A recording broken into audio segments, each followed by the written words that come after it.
Akşar ama akşar tacıray gurd. Nartan ot şahişter varha gudiş.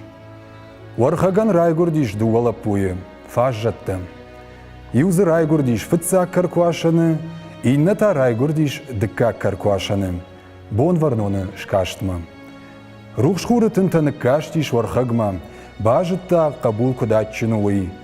Varhag yalaput ray gurdu bonu fardan şkottan artonkovd şırdı fıday. Arhutta valar ve kurdala gonu, furday don betteri, nartayta borayı ama andartı. Varhacı arjun laputal busnam taşavarta valarf kurdala gon. Хишtarıl akşar, kaştarıl akşartag. Nomu varacılavaran kurdala gon ratta varhagan udavz ya kurdazı fatigay, bolat andona yarışt. Udavzı nar çavart toy şafıngıl ama sınkotta dişşacı jarag vadans qalaşay.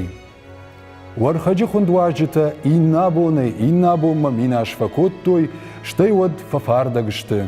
Kurdala gonaba tiş sahar vada qişıl ama nıparraşlaşta olarvma xattaq kapakun zayav.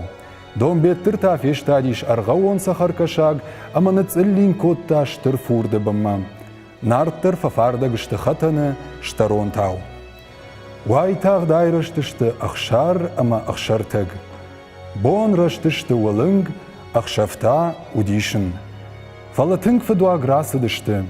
Şarıştoy şahisan fatta amardınta ama arvıl marhtıxın navaqtoy. Armiyayvay arapparştoy. Ay kuşti dunyayıl jalga nartı varhagan raqomili qabatır fırtta. Fajjatta. Akşar ama akşartag. Akşar ama akşartakta saman khundıştı.